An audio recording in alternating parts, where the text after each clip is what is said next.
Hola a todos, bienvenidos a una nueva inmersión. Hola. Hoy nos vamos a sumergir en el mundo de la genealogía bíblica, Uf, un tema fascinante. específicamente en Génesis 5, Ajá. que a primera vista parece solo una lista de nombres y números, ¿Sí? pero esconde secretos y misterios, Muchos. que nos revelan mucho sobre cómo los antiguos veían el mundo. Exacto, es como tener un mapa antiguo Ah, que nos muestra el linaje desde Adán hasta Noé, sí, con la edad de cada patriarca al tener a su heredero, impresionante. y sus casi increíbles longevidades. Es que estamos hablando de vidas que abarcan siglos. Cierto. ¿Por qué crees que esta lista es tan importante? Bueno, esa es la pregunta clave. ¿Qué buscaban transmitirnos los antiguos con ella? Si vamos más allá de la superficie, encontramos pistas Sobre... sobre cómo se entendían el tiempo, la vida y la relación con Dios en la antigüedad. Interesante. Es como una ventana a otra época. Me encanta esa analogía. Gracias. Ok, empecemos por el principio. Adán, el primer hombre. El inicio de todo. Génesis nos dice que fue creado a imagen de Dios. Un punto crucial. ¿Por qué? Ser creado a imagen de Dios implica una conexión especial, Ya veo. una responsabilidad, un propósito. Ajá. No solo somos seres terrenales, Sí. sino que también llevamos algo divino en nuestro interior. Wow. ¿Qué implicaciones crees que tiene esto para nosotros hoy en día? Wow, me hace pensar. Es una pregunta profunda. Es como si tuviéramos un potencial enorme dentro de nosotros. Sin duda. Algo que va más allá de lo material. Exacto. Y hablando de algo extraordinario, Adán vivió 930 años. Imagínate. Casi 1000 años. Es difícil de imaginar. Cierto, la longevidad de los patriarcas siempre ha fascinado Aquí no. a los lectores. Yeah. Se han propuesto diversas teorías. ¿Cómo cuáles? Una diferente comprensión del tiempo en la antigüedad, Ajá. un simbolismo para representar una vida plena. Escúchate. O incluso la posibilidad de que las condiciones previas al diluvio favorecieran la longevidad. Entiendo. ¿Te imaginas vivir por siglos? No sé si me gustaría tanto. ¿Por qué no? ¿Te imaginas todas las despedidas que tendrías que hacer? Es un buen punto. Pero por otro lado, piensa en todo lo que podrías aprender y experimentar. Es verdad, habría mucho tiempo. Cambiando un poco de tema, vemos que la lista sigue un patrón. Cada patriarca vive por siglos, tiene hijos y finalmente muere. Exacto. Esta repetición enfatiza la continuidad de la vida Yeah. y el cumplimiento de la promesa de Dios de multiplicar a la humanidad. Ya. Además, no olvidemos la importancia de los nombres en aquella época. En serio. Dar nombre a un hijo era un acto cargado de significado. ¿Qué representaba? Representaba la continuación del legado familiar. Es como si cada nombre llevara el peso de la historia familiar. Exactamente. Y hablando de nombres importantes, llegamos a un personaje único. ¿A quién te refieres? Enoc. Sí. Un personaje singular. A diferencia de los demás, no se nos dice que murió, Es cierto. sino que caminó con Dios y desapareció, porque le llevó Dios. Una frase intrigante. ¿Qué crees que significa esto? Aquí la narrativa toma un giro inesperado. El misterio de Enoc ha cautivado a lectores por siglos. Sin duda. Fue llevado físicamente. No lo sé. Alcanzó una trascendencia espiritual. Es un misterio. Las interpretaciones son variadas. Ya veo. Pero lo que sí podemos decir es que su historia nos invita a reflexionar Sobre... sobre nuestra propia relación con Dios. Interesante. ¿Es posible una conexión tan profunda que nos permita trascender lo terrenal? Uf. Eso me deja con muchísimas preguntas. Es normal, es un tema complejo. Siento que necesito releer la historia de Enoc con más atención. Te lo recomiendo. Pero antes de adentrarnos en eso, hablemos del otro personaje. Dale. Con una vida larguísima, Matusalén, Ah, sí. el campeón de la longevidad. El campeón de la longevidad con 969 años. Matusalén es un personaje que despierta asombro. Totalmente. Su nombre se ha convertido en sinónimo de una vida larga, Cierto. pero más allá de la cifra, su historia nos invita a reflexionar sobre el significado de una vida plena. Es verdad. Quizás su longevidad no se refiere solo a la cantidad de años, Sí, no hay. sino a la calidad de su vida, a su cercanía con Dios. Es fascinante cómo estos relatos nos confrontan con preguntas sobre la naturaleza del tiempo, la vida y la muerte. Sin duda, son temas que siempre nos han intrigado. Y no podemos olvidar a Lamec, el padre de Noé. Sus palabras al nombrar a su hijo son muy significativas. Sí. Dice, «Este nos aliviará de nuestras obras y del trabajo de nuestras manos a causa de la tierra que Jehová maldijo». ¿Qué crees que significa esto? Me intriga esa frase. ¿A qué se refiere la Mec con la tierra maldita? ¿Y qué tiene que ver Noé con eso?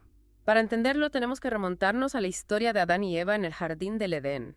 Tras desobedecer a Dios, fueron expulsados del paraíso. Ajá. Y la tierra fue maldecida, dificultando el trabajo y la supervivencia. Recuerda la frase, ganarás el pan con el sudor de tu frente. Claro. Siempre me pareció una condena bastante dura. Sin duda la maldición introduce la idea del esfuerzo y la dificultad en la vida humana. Ya no se trata de la abundancia y la armonía del Edén, sino de un mundo donde la subsistencia requiere trabajo arduo. De alguna manera todos experimentamos esa maldición en nuestras vidas, ¿no crees? Sí, es cierto, nunca lo había pensado de esa manera. Los trabajos difíciles, las frustraciones, los obstáculos que tenemos que superar. Es verdad. Entonces, la Meca está viendo a Noé como una especie de salvador que liberará a la humanidad de la maldición. Es una interpretación interesante. La Mec parece vislumbrar un cambio, una esperanza de que Noé será clave para revertir o al menos aliviar los efectos de la maldición. Sus palabras están cargadas de un significado profético. Es impresionante cómo un solo nombre puede contener tanta carga profética. Y hablando de profecías, creo que es hora de hablar del elefante en la habitación del diluvio universal. Génesis 5 nos prepara para un evento catastrófico que cambiará el curso de la historia. Efectivamente, la genealogía que hemos explorado no es solo un recuento de nombres y fechas, sino que culmina con la figura de Noé, el hombre elegido por Dios para sobrevivir al diluvio y dar un nuevo comienzo a la humanidad. Es como si el capítulo 5 fuera la calma antes de la tormenta. Totalmente de acuerdo, nos presenta a estos personajes longevos, nos habla de la continuidad de la vida y justo cuando nos acomodamos, Ama. Llega la amenaza del diluvio, me pregunto, ¿por qué Dios decide enviar el diluvio? Esa es una de las grandes preguntas que ha generado debate a lo largo de la historia. Algunos interpretan el diluvio como un castigo divino por la maldad de la humanidad, mientras que otros lo ven como un acto necesario para purificar la tierra y dar paso a un nuevo comienzo. ¿Qué piensas tú?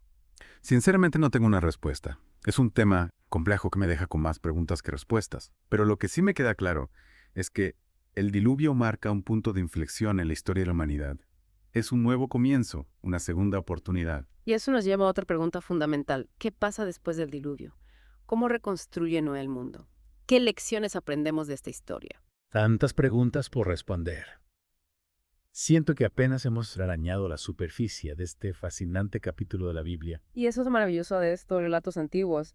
Siempre hay más por descubrir, más por analizar. Cada lectura nos ofrece nuevas perspectivas y nos invita a reflexionar sobre nuestra propia existencia. Estoy totalmente de acuerdo y creo que con esa reflexión en mente es un buen momento para hacer una breve pausa antes de sumergirnos en las aguas del diluvio. Retomando nuestra inmersión en Génesis 5. ¿Sí? Es increíble cómo lo que aparentaba ser una simple lista de nombres y edades se ha transformado en una ventana a un pasado remoto lleno de misterio y significado. Sin duda hemos explorado la longevidad de los patriarcas, el peso de los nombres y el legado familiar. La creación del hombre a imagen de Dios, la maldición de la tierra y la esperanza que la Mec deposita en Noé. Y justo cuando creíamos haber descifrado algunos de los enigmas, Sí. surge la figura imponente del diluvio universal. Es como si todo lo que hemos conversado hasta ahora Estuviera conduciéndonos hacia ese punto crucial Sí, en la historia de la humanidad. exacto. El diluvio es un parteaguas. ¿Qué? Un parteaguas, un evento que separa dos eras. Eh, Y nos obliga a reflexionar sobre la relación entre la humanidad y Dios, Ajá. la fragilidad de la vida Y y la posibilidad de un nuevo comienzo. me has dejado pensando en la historia de Nuke. Sí, ¿Recuerdas? el que caminó con Dios. Si después de nuestra conversación no puedo evitar preguntarme si su desaparición antes del diluvio Ajá. tiene alguna conexión con el plan divino. Mm. ¿Pudo ser una especie de advertencia o una señal de lo que estaba por venir? Es una pregunta muy interesante, aunque la Biblia no nos da una respuesta explícita. Cierto. La historia de Enoc nos invita a reflexionar sobre la posibilidad de una conexión profunda con lo divino. Entiendo. Quizás su desaparición representa un tipo de salvación Ajá. o una anticipación de la vida eterna. Entre que se pronto. Vete después del diluvio. Me encanta cómo cada detalle en Génesis 5 puede abrir tantas posibilidades de interpretación. Es un texto muy rico. Y hablando de interpretaciones, ¿cómo crees que deberíamos entender el diluvio? Bueno, ¿Es un evento histórico literal, una alegoría, una combinación de ambas? esa es una pregunta que ha fascinado a teólogos, historiadores y lectores por siglos. Imagínate. Hay quienes interpretan el diluvio como un evento histórico real, En serio. basándose en la presencia de relatos similares en otras culturas antiguas. Interesante. Otros lo ven como una alegoría, un símbolo de la purificación moral y espiritual de la humanidad. Ya veo. Lo importante es que el diluvio, independientemente de su interpretación, Sí. nos invita a reflexionar sobre la necesidad de un cambio, de un nuevo comienzo. Es como si la historia del diluvio nos dijera. Cuidado, las acciones tienen consecuencias, pero siempre hay una posibilidad de redención. Exacto, y esa idea de redención se materializa en la figura de Noé, el hombre que a través de su obediencia a Dios logra salvar a su familia y a las especies animales, dando así continuidad a la vida en la tierra. Es increíble pensar en la magnitud de la tarea que Noé tuvo que enfrentar. Uf, una labor titánica, Construir un arca gigante, reunir a todos los animales, es una historia épica. sin duda. Y es Claro. precisamente esa combinación de historia, misterio y enseñanza moral Sí. lo que hace que Génesis 5 sea un texto tan fascinante. Nos invita a reflexionar sobre temas tan relevantes hoy en día como la relación con lo divino, el cuidado del medio ambiente, la importancia de la familia Claro. y la posibilidad de un nuevo comienzo. Y con esa reflexión damos por concluida nuestra inmersión en Génesis 5. Ha sido un placer. Pero la conversación no termina. Aquí esperamos que esta exploración te haya inspirado a leer el texto con nuevos ojos Totalmente de acuerdo. y a descubrir tus propias interpretaciones. Recuerda, cada lectura es un viaje personal. Las preguntas que hemos planteado hoy son solo el punto de partida. Cierto. Te invitamos a seguir explorando, a cuestionar, a maravillarte con la riqueza y complejidad de la Biblia. Hasta la próxima inmersión, amigos.